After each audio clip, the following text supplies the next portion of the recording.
Hello everyone, welcome to this week's GT Sport Daily Race C Strategy Guide. It's week number 3, we're heading to the Ardennes Forest and Circuit de Spa-Francorchamps and we are taking out the Group 1 machinery. So the detailed settings for this race up on the screen. We've got 10 laps to get round, we have fuel consumption at ×2, tyre wear at ×6 and rather uninspiringly we only have the racing hard tyres available. So that's going to lead to a few issues in this one unfortunately.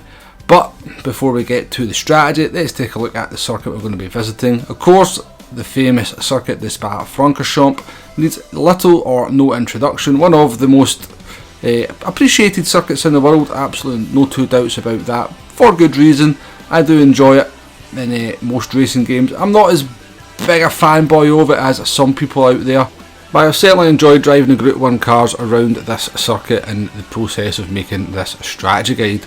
So we're just coming on to the back straight now. We've just got Blanchimont, then the bus stop chicane to negotiate, and that will be a flyover of Circuit de Spa-Francorchamps.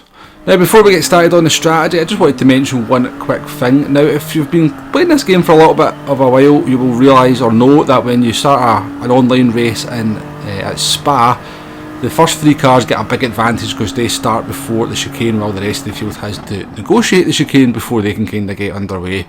When you do a custom race though, you start way back down the back straight long before Blanchimont, so it'd be nice to see that implemented into the online races to give a little bit of a fairer start to the grid. Of course there would be a little bit of carnage down into the chicane even before the race gets started, but hey, there's usually carnage at any turn 1 on every race, so wouldn't make that big of a difference. Now the car we've chosen to do the strategy guide in is the Peugeot 908 HDI from 2010. Now I wanted to choose this car because I know it's competitive round at this track, and to be honest with you, I just didn't really want to drive any of the hybrids. Now I do believe the hybrids will be the car of choice, and we will take a look at the hybrid cars or the modern hybrid cars a little bit later in the video. But for the purpose of doing the strategy, and it will have no effect on the outcome of the best strategy, we are in the Peugeot 908.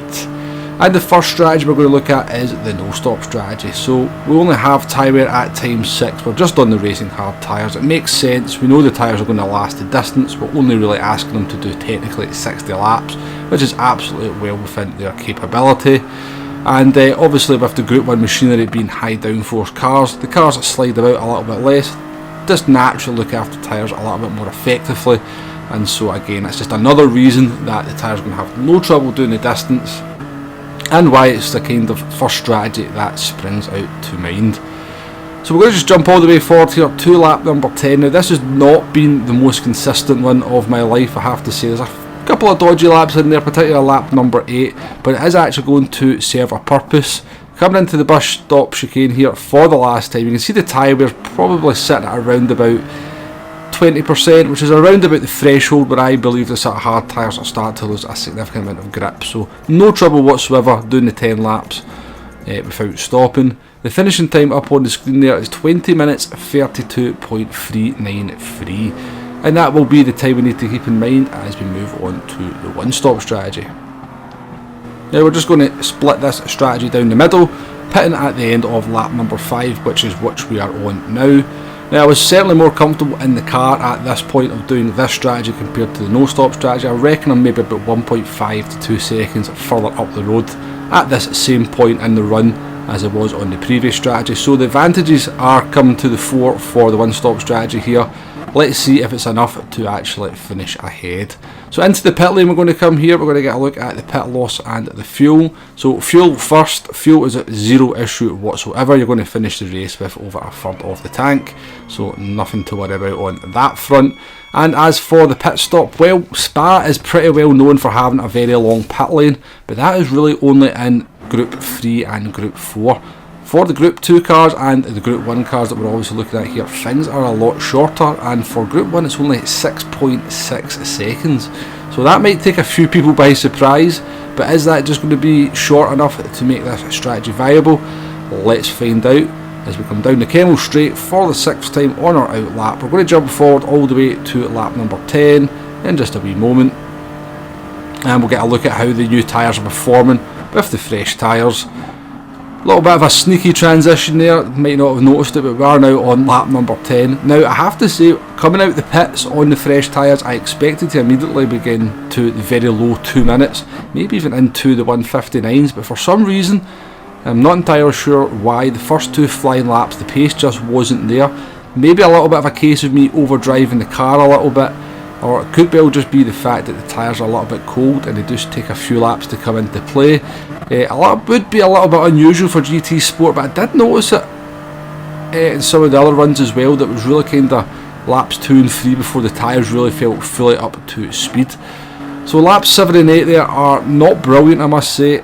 I would say at least leaving a second on the table between the 2 laps there. Lap number 9 we did manage to kind of get things together a little bit more effectively at 2 minutes .1, and we're actually going to finish with our fastest lap as we would expect here on the last lap. We do actually get into the 159s on this one, but in terms of the difference between the fresh tyres here over the second part of the lap compared to the no stop, I did have a funny feeling we had not done enough even at this point.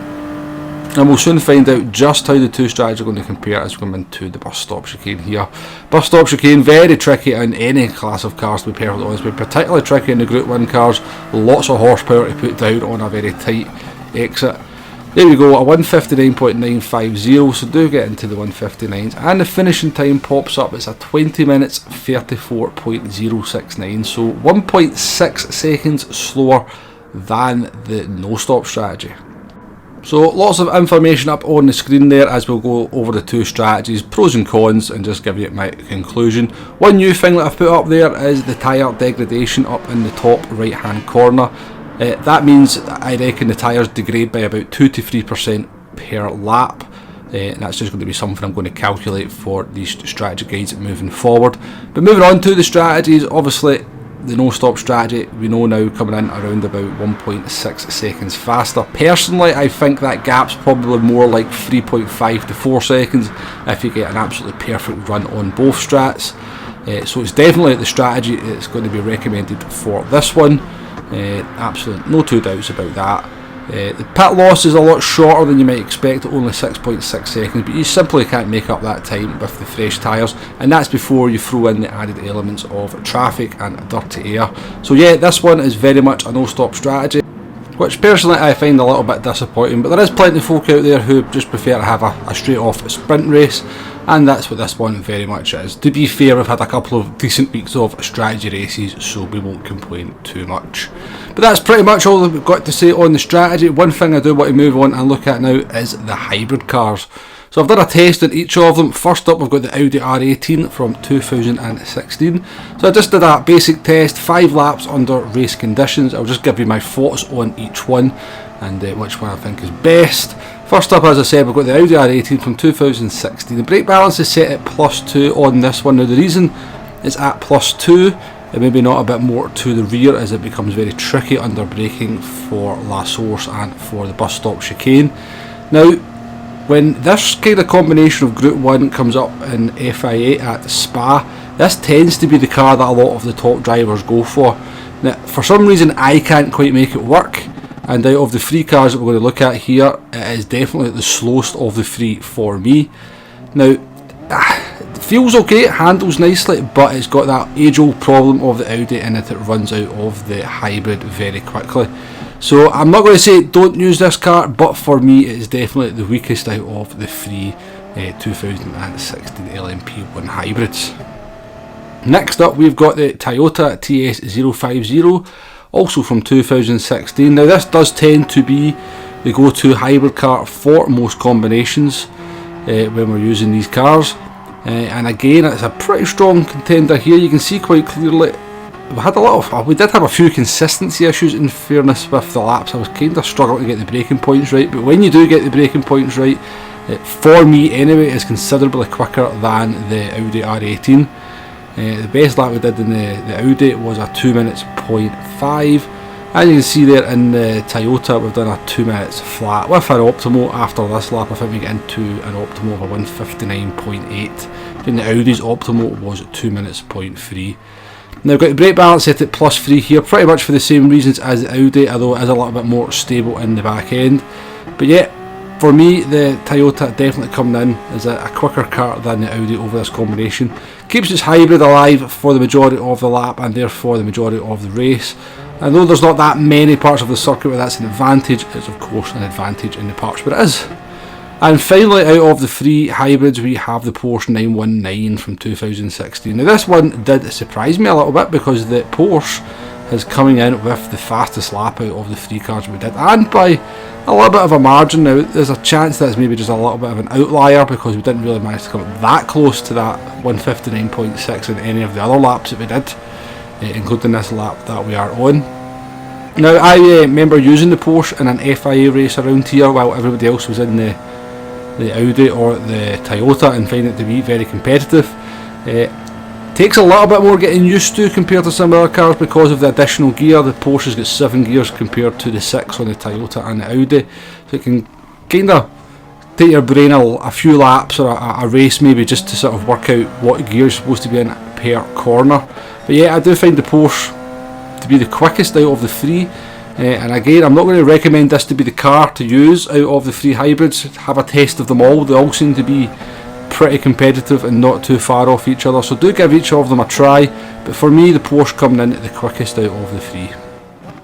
And we'll remain on board with the Porsche. I will finish off this guide here with a little bit of a lap guide. So in the Porsche 919 2016, brake balance set at +3, heading down towards La Source, braking just a fraction before the 100 metre board. Try to get as tight as you can into the apex there, which we didn't really do. The tighter you can get into the apex, the quicker you get the car straightened up. These cars are 4-wheel drive, so the straighter you've got the car on the throttle, the straighter you've got the car, the easier it is to get on the throttle and get that power down. Absolutely no issues through Eau Rouge and Radillon. As we come up the Camel straight here, you can take them full throttle. You do have to get the line right, or you do run the risk of running wide. Into Le Combe, braking just again around about the 100 metre marker. Down into third gear in the Porsche, I'd maybe go down into second gear in the Audi and the Toyota.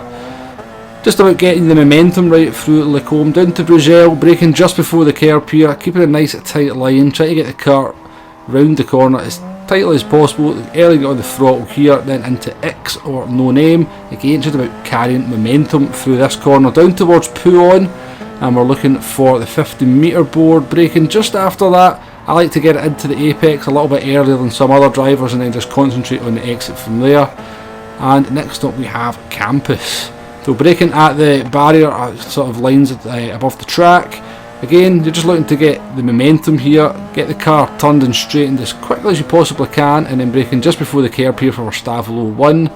Using a lot of curb and that green stuff on the exit. Into Stavelot 2, you need to get the line right here if you're going to keep it on the throttle. You may have to give it the slightest of little lifts just to sort of avoid drifting wide.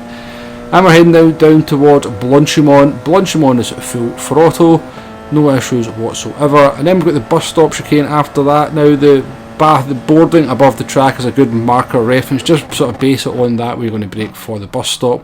Nice tight part here. Just roll off the throttle as you come into the second part of the bus stop chicane so you can get the car nice and straight. We don't actually do a great job there, but we do come across the line for a 159.6.